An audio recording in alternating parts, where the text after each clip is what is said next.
평택의 거대한 반도체 공장, 시계는 새벽 2시를 가리키고 있었다. 하얀 방진복을 입은 수천 명의 엔지니어들이 먼지 한 톨 없는 클린룸을 오가며 분주히 움직이고 있었다. 그들의 손끝에서는 3나노 반도체 칩이 탄생하고 있었다. 단순한 전자부품이 아니었다. 그것은 인류의 뇌를 확장시키는 작은 우주였고 대한민국의 자존심이었으며 세계 경제를 움직이는 심장이었다. 김주연 수석연구원은 현미경을 들여다보며 한숨을 내쉬었다. 40대 중반의 그는 지난 20년간 삼성전자 반도체 부문에서 일해왔다. 그의 아버지 세대가 전쟁의 폐허 속에서 공장 한 칸조차 제대로 세우지 못했던 시절을 생각하면 지금 자신이 서 있는 이곳이 꿈만 같았다. 주연 씨, 또 밤샘이에요? 옆에서 후배 엔지니어 박민지가 물었다. 이번 공정이 성공하면 우리가 세계 최초로 양산에 성공하는 거야. 잠은 나중에 자도 돼. 그의 눈빛에는 단순한 직업적 열정 이상의 무언가가 담겨 있었다. 그것은 자부심이었고 사명감이었으며 무엇보다 우리도 할 수 있다는 강렬한 신념이었다. 한 세기 전만 해도 대한민국은 불모의 땅이었다. 1950년대 전쟁의 폐허 속에서 하루 세 끼를 걱정해야 했던 나라였다. 공장이라고는 찾아보기 힘들었고 기술이라는 단어조차 낯설었다. 하지만 지금 대한민국은 글로벌 반도체 시장의 60% 이상을 장악한 기술 제국의 중심에 서 있다. 삼성전자와 SK하이닉스라는 이름은 세계 어디에서나 기술력의 상징으로 통한다. 이 놀라운 역전의 드라마 뒤에는 수천만 국민의 땀과 의지가 있었고 기술을 단순한 산업이 아닌 생존의 무기로 여긴 절박함이 있었다. 1980년대 초 삼성그룹 회장실. 이병철 회장은 중대한 결정을 앞두고 있었다. 반도체 사업 진출. 당시로서는 미친 도박이나 다름없었다.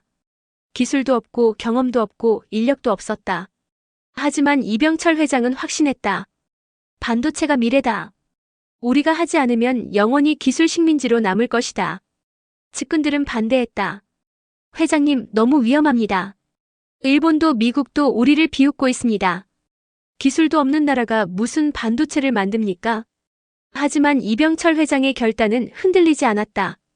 기술은 돈으로 사는 것이 아니라 사람으로 세우는 것이다. 우리에게는 배우고자 하는 젊은이들이 있다. 그렇게 시작된 반도체 사업은 초기에는 실패의 연속이었다. 수백억 원이 불량품으로 사라졌고 외국 기업들은 기술 이전을 거부했다. 하지만 삼성의 엔지니어들은 포기하지 않았다.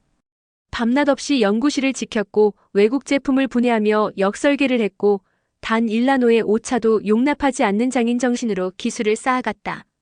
1983년 드디어 삼성은 64K 디램 개발에 성공했다. 세계 6개월 늦은 출발이었지만 한국 반도체 역사에 길이 남을 첫걸음이었다. 이건희 회장이 경영을 이어받은 후에는 더욱 과감한 혁신이 시작되었다.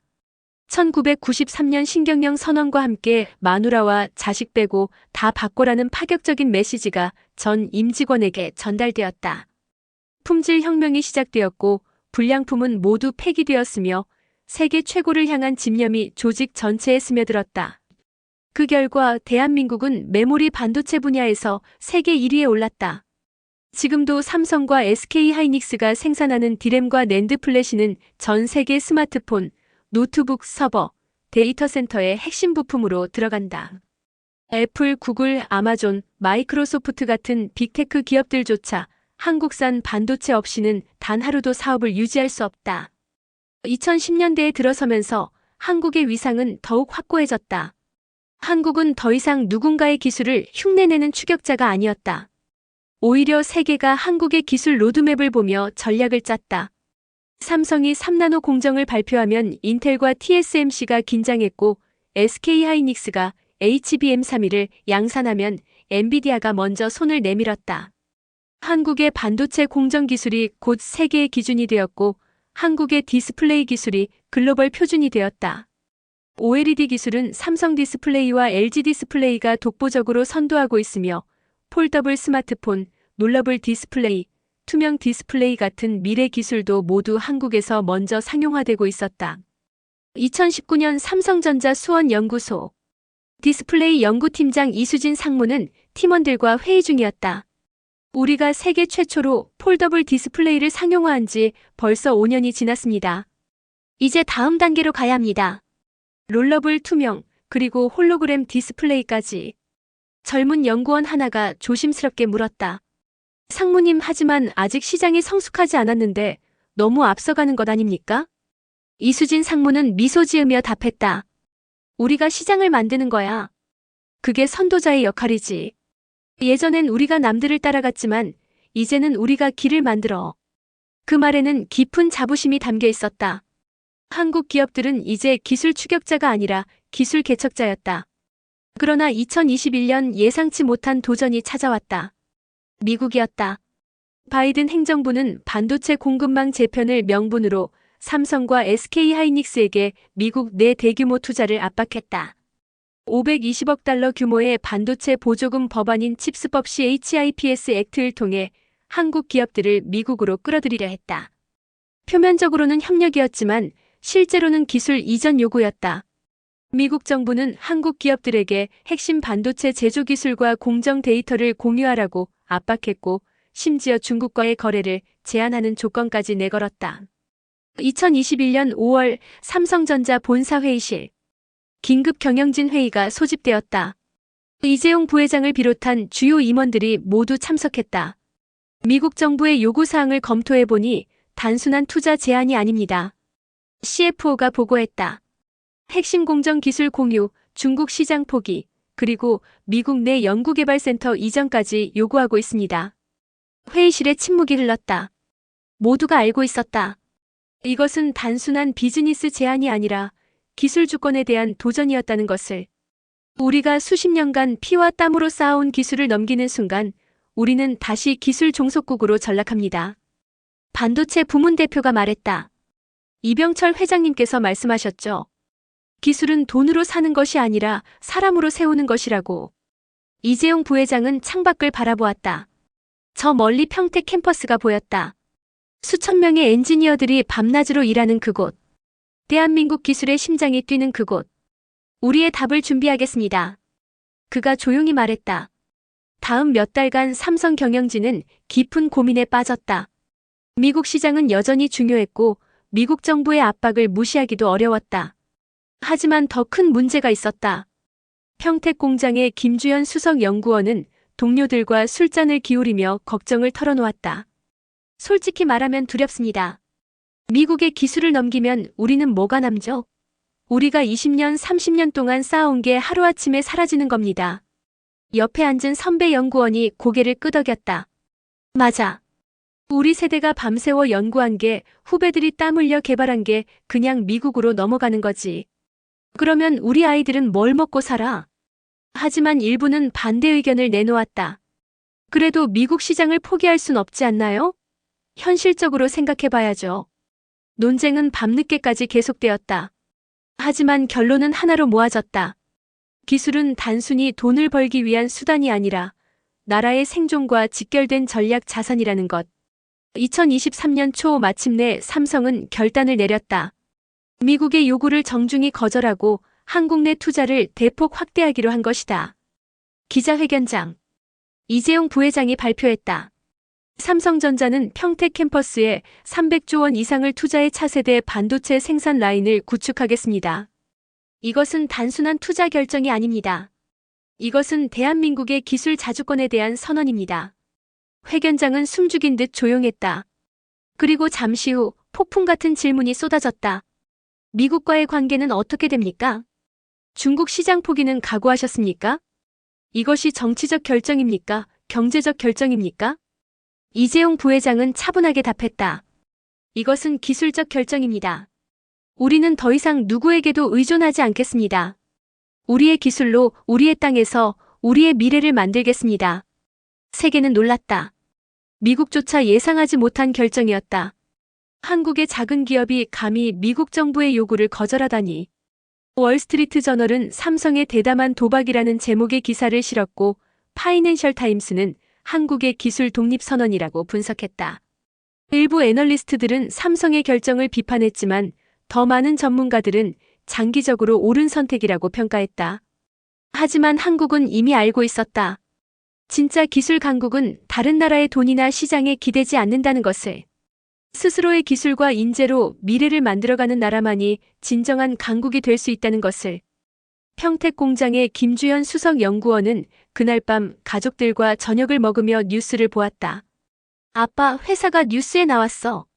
초등학생 딸이 신나서 말했다. 그래, 우리 회사가 큰 결정을 했거든. 무슨 결정이에요? 김주현은 잠시 생각하다 말했다. 있잖아, 아빠가 만드는 반도체 칩 있지? 그게 우리나라에서 계속 만들어진다는 결정이야. 아빠 같은 사람들이 계속 여기서 일할 수 있게 된 거야. 그럼 좋은 거네요. 응, 아주 좋은 거야. 아빠는 자랑스러워. 그날 밤 평택 공장의 불은 어느 때보다 밝게 빛났다. 그리고 지금 세계는 새로운 기술 전쟁의 한가운데 있다. 바로 인공지능 반도체 전쟁이다. 2022년 챗GPT가 등장한 이후 전 세계는 AI 열풍에 휩싸였다. 생성형 AI, 자율주행, 메타버스 같은 미래 기술들이 빠르게 현실화되고 있었다. 그런데 이 모든 AI 기술의 핵심은 결국 반도체였다. 엔비디아가 AI 시대의 최대 수혜자로 떠오른 이유도 결국 고성능 GPU를 만들었기 때문이다. 하지만 많은 사람들이 모르는 사실이 있다. 엔비디아의 GPU도 한국산 HBM 메모리 없이는 작동할 수 없다는 것이다. 2024년 봄 SK하이닉스 이천공장 HBM 개발팀장 정민호 상무는 엔비디아 CEO 젠슨 황의 전화를 받았다. 정 상무, HBM3이 공급을 더 늘릴 수 있습니까? 우리 주물량이 예상보다 3배 늘었습니다. 죄송합니다만 현재 생산 능력이 한계입니다. 내년 초까지는 기다리셔야 할 것 같습니다. 알겠습니다. 기다리겠습니다. SK하이닉스의 HBM 없이는 우리 GPU가 제 성능을 낼 수 없으니까요. 전화를 끊은 정민호 상무는 창밖을 바라보며 생각했다. 우리가 이렇게까지 왔구나.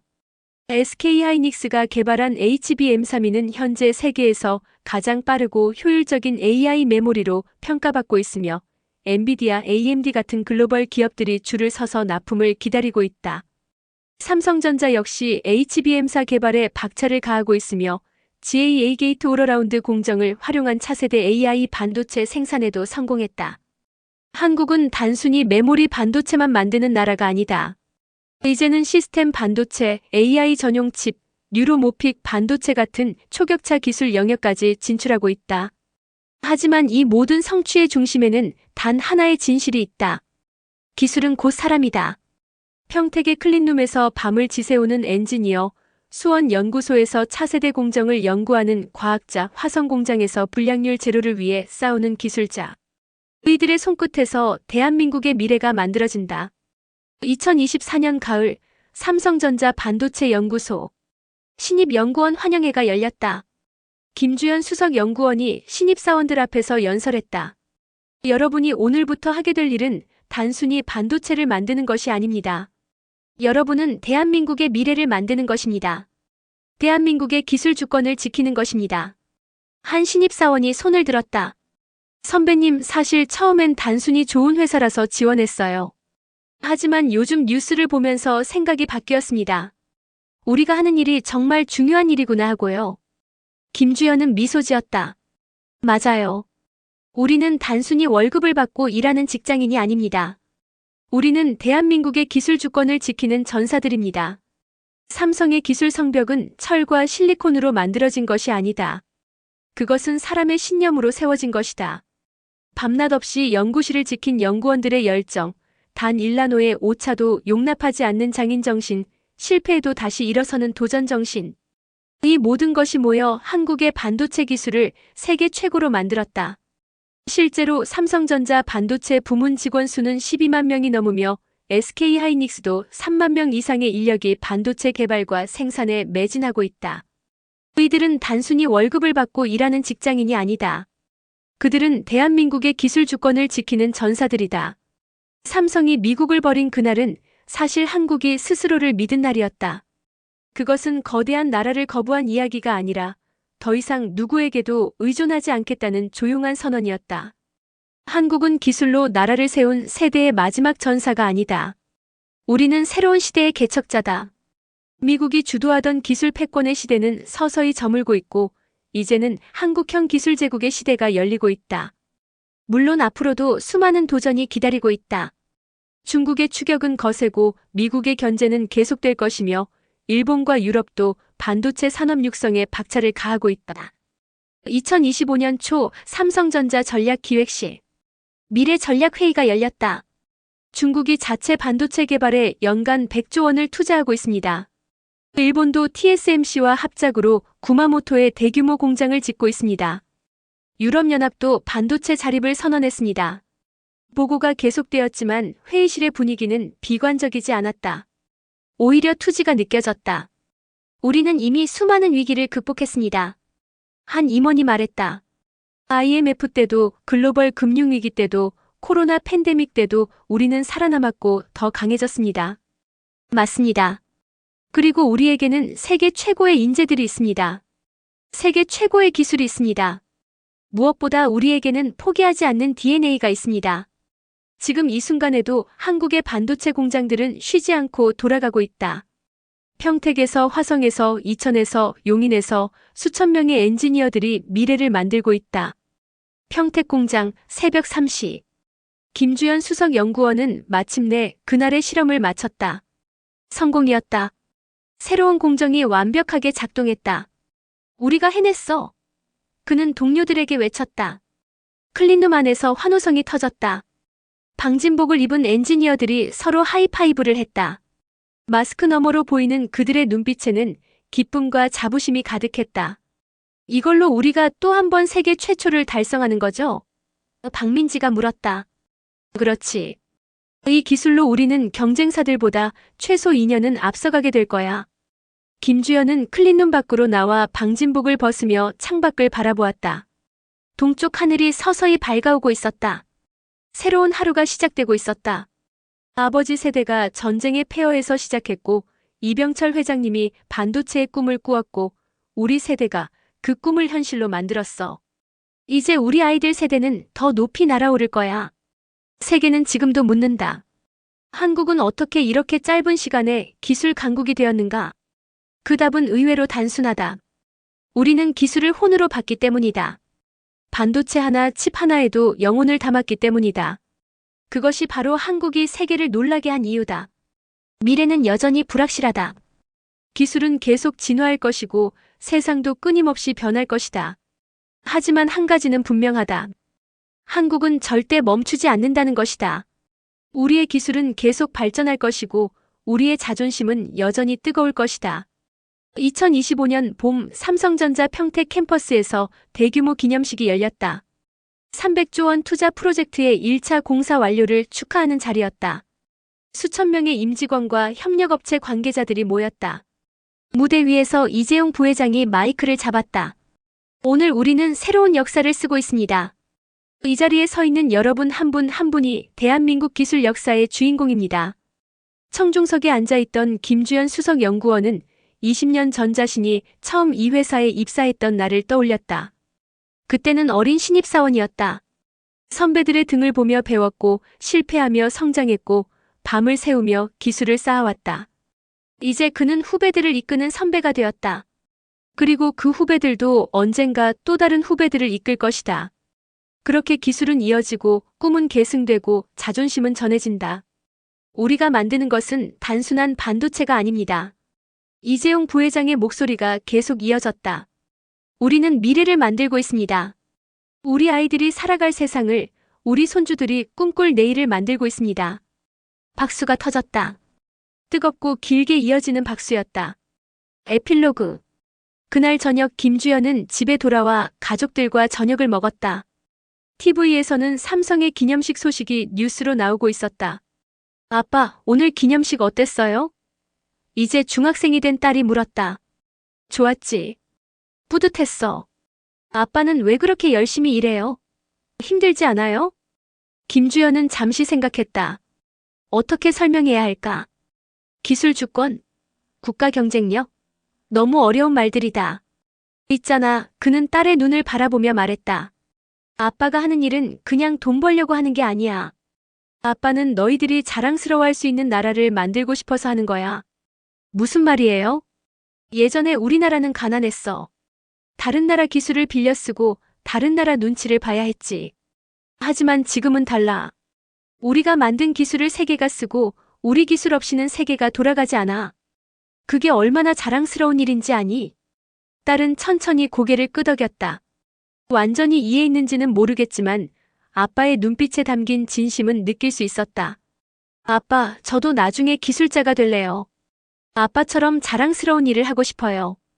김주연의 눈시울이 뜨거워졌다. 그는 딸의 머리를 쓰다듬으며 말했다. 그래, 내가 하고 싶은 일을 하렴. 무엇을 하든 자부심을 가지고 하면 돼. 그게 바로 우리 세대가 너희에게 물려주고 싶은 거야. 기술도 중요하지만 더 중요한 건 자존심이야. 누구에게도 기죽지 않는 당당한 자존심. 그날 밤 평택의 거대한 반도체 공장은 여전히 밝게 빛나고 있었다. 클린룸 안에서는 수천 명의 엔지니어들이 여전히 일하고 있었다. 밤 근무조가 교대하고 새로운 웨이퍼가 생산 라인에 투입되고 현미경 아래에서 3나노 회로가 검사되고 있었다. 지구 반대편 실리콘밸리에서는 애플 엔지니어들이 새로운 아이폰 설계를 하며 삼성의 칩을 기다리고 있었다. 시애틀의 아마존 데이터 센터에서는 SK 하이닉스의 메모리가 클라우드 서비스를 지탱하고 있었다. 중국 선전의 스마트폰 공장에서는 한국산 디스플레이를 조립하고 있었다. 세계는 한국 없이 단 하루도 돌아갈 수 없게 되었다. 삼성이 미국을 버린 진짜 이유. 그것은 돈이 아니었다. 시장도 아니었다. 그것은 바로 자존심이었다. 대한민국의 자존심이었다. 우리는 더 이상 누군가의 하청업체가 아니다. 우리는 더 이상 기술을 구걸하는 나라가 아니다. 우리는 세계가 주목하는 기술 강국이고 우리가 만드는 기술이 세계의 표준이 되었다. 이것은 한 기업의 이야기가 아니다. 이것은 대한민국 전체의 이야기다. 전쟁의 폐허에서 일어나 세계 10위 경제대국이 된 나라. 아무것도 없던 땅에서 반도체 제국을 세운 사람들. 불가능을 가능으로 만든 세대들. 그리고 그 이야기는 아직 끝나지 않았다. 지금 이 순간에도 새로운 기술이 탄생하고 있고 새로운 꿈이 현실이 되고 있으며 새로운 역사가 쓰이고 있다. 반도체에서 시작된 이 여정은 이제 인공지능, 양자 컴퓨팅, 바이오, 우주항공으로 확장되고 있다. 한국의 기술력은 더 이상 한 분야에 국한되지 않는다. 그것은 모든 미래 산업의 토대가 되고 있다. 우리는 자랑스러워해도 된다. 작은 나라 대한민국이 세계 기술의 중심에 서 있다는 사실을. 우리의 선배들이 피와 땀으로 쌓아 올린 이 성취를. 그리고 우리의 후배들이 더 높이 비상할 미래를. 기술의 성벽은 높지만 그 위에는 희망의 깃발이 펄럭인다. 자존심의 무게는 무겁지만 우리는 그것을 자랑스럽게 짊어진다. 미래는 불확실하지만 우리의 의지는 확고하다. 대한민국 기술 강국의 여정은 이제 막 시작되었다. 그리고 그 여정의 중심에는 언제나 사람이 있을 것이다. 평택의 엔지니어, 수원의 연구원, 화성의 기술자. 땀 흘리는 그들의 손끝에서 내일의 기적이 만들어질 것이다. 삼성이 미국을 버린 것이 아니다. 삼성은 한국을 선택했다.